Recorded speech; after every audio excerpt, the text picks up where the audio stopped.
दोस्तों आज हम बात करने वाले हैं सेल्फ स्टडी के बारे में। सेल्फ स्टडी का मतलब खुद से पढ़ाई करना।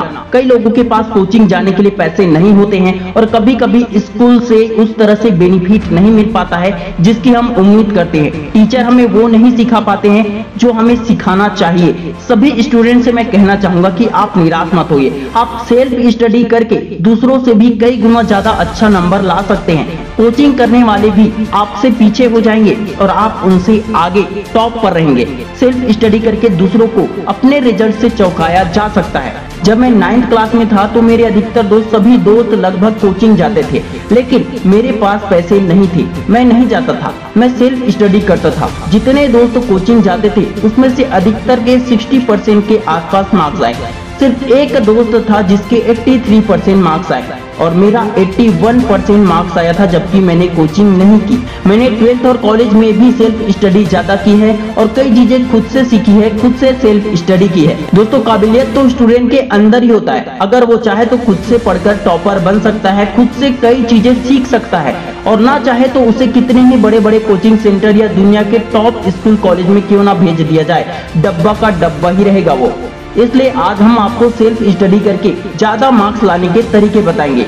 Number 1, use your extra time. अगर आप कोचिंग नहीं जाते हैं तो आपके पास कोचिंग जाने वालों से ज्यादा एक्स्ट्रा टाइम है, क्योंकि उनका आने जाने में, दोस्तों के साथ गपशप करने में और क्लास स्टार्ट होने तक इंतजार करने में बहुत समय चला जाता है। समझ लो कि आपके पास उनसे 3 घंटा ज्यादा एक्स्ट्रा टाइम है आपके पास। इसका इस्तेमाल कीजिए। हर रोज उस 3 घंटे में आप 2 से 3 चैप्टर खत्म कर सकते हैं। इतना भी अगर आप नहीं कर पाओगे तो कम से कम 10 क्वेश्चन तो अच्छे से याद होगा आपको इन 3 घंटों में। ज्यादा नहीं तो थोड़ा ही सही, लेकिन अपने इस टाइम का यूज कीजिए। दूसरों को पीछे छोड़ना है तो आपको एक्स्ट्रा टाइम, एक्स्ट्रा एफर्ट लगाना ही पड़ेगा। नंबर 2, सेल्फ एनालिसिस कीजिए। जब आप सेल्फ स्टडी कर रहे हैं तो आपकी सबसे बड़ी जिम्मेदारी है कि आप सेल्फ टेस्ट ले और सेल्फ एनालिसिस करें। कोचिंग जाने वाले स्टूडेंट हर वीक में या 15 दिन में टेस्ट जरूर देते हैं, जिससे उनकी तैयारी और ज्यादा स्ट्रांग हो जाती है। और जो स्कूल में टीचर के भरोसे होते हैं तो टीचर कभी लेता है, कभी टेस्ट नहीं लेता है। अगर टेस्ट ले भी ले तो कुछ स्टूडेंट टेस्ट के नाम से ही डर जाते हैं, क्योंकि उनको टेस्ट देने की आदत नहीं होती है। दोस्तों टेस्ट आपकी ही तैयारी के लिए बेहतर होता है। टेस्ट से पता चलता है कि आपने कितनी पढ़ाई की है, आपको कितना याद है और कितनी तैयारी बाकी है। अगर टेस्ट नहीं लिया जाएगा तो एक बुक को साल भर में आप एक ही बार पढ़ोगे, जिससे आपकी तैयारी बहुत कमजोर हो जाती है। लेकिन टेस्ट लिया जाएगा तो हर चैप्टर को एक साल में कई बार पढ़ा जा सकता है, जिसे हम रिवीजन कहते हैं, जिसमें सिर्फ और सिर्फ आपका फायदा होगा। अगर आप टेस्ट में फेल हो गए तो इससे आपकी कमी पता चलेगी, आपको अभी और ज्यादा मेहनत करना है, इसके बारे में बताएगा। और अगर टेस्ट में अच्छे नंबर आए तो ये आपके आत्मविश्वास को और बढ़ा देगा, जिसके कारण आप और ज्यादा मेहनत करेंगे। इसलिए टेस्ट में पास हो या फेल, फायदा दोनों में है। अगर स्कूल कॉलेज में टेस्ट नहीं होता है तो खुद से टेस्ट लेना सीखे। हफ्ते में एक दिन टाइम निकाले और इम्पोर्टेंट क्वेश्चन का टेस्ट ले, या फिर पिछले साल के अनसॉल्व पेपर के क्वेश्चन को सॉल्व करें।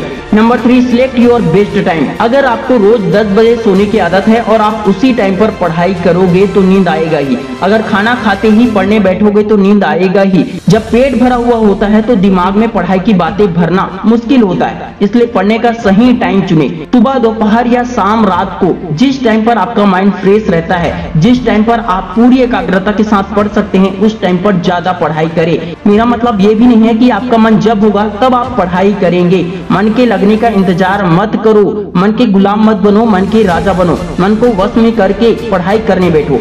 आपका पढ़ाई का सही समय तभी आएगा जब आप समय की कद्र करना सीख जाओगे। नंबर 4, पोमोडोरो टेक्निक से पढ़िए। लगातार कई घंटों तक पढ़ाई करने से फोकस कमजोर हो जाता है, जिसके कारण टाइम ज्यादा लगता है और तैयारी कम होती है। रिसर्च के अनुसार इंसानी दिमाग 45 मिनट तक अच्छा फोकस कर सकता है, इसके बाद ध्यान भटकने लगता है। इसलिए हर 45 मिनट की पढ़ाई के बाद 5 मिनट का ब्रेक लेना चाहिए, ताकि 5 मिनट में दिमाग फ्रेश हो सके। लगातार पढ़ने से बोर भी हो जाता है हमारा दिमाग, इसलिए 5 मिनट बोरियत को दूर करके आइए और फिर से से पढ़िए। नंबर 5, इंटरेस्ट और बोर की चीजें साथ में रखें। सेल्फ स्टडी करते वक्त बोर भी लग जाता है, नींद भी आ जाती है, इसलिए जिसमें आपका इंटरेस्ट ज्यादा है वो वाली बुक या नोट्स, और जिसमें आप जल्दी बोर हो जाते हैं उस नोट्स या बुक को भी साथ में रखें। एक को पढ़कर बोर हो जाए तो दूसरा पढ़े, दूसरे से पढ़कर बोर हो जाए तो तीसरा या फिर पहला वाला पढ़े।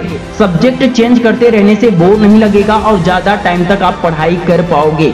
नंबर 6, स्ट्रॉन्ग सब्जेक्ट पर ज्यादा ध्यान दो। आपने कभी टीचर्स को कमजोर स्टूडेंट की तरफ ज्यादा ध्यान देते हुए देखा है, समझाते हुए देखा है? नहीं ना।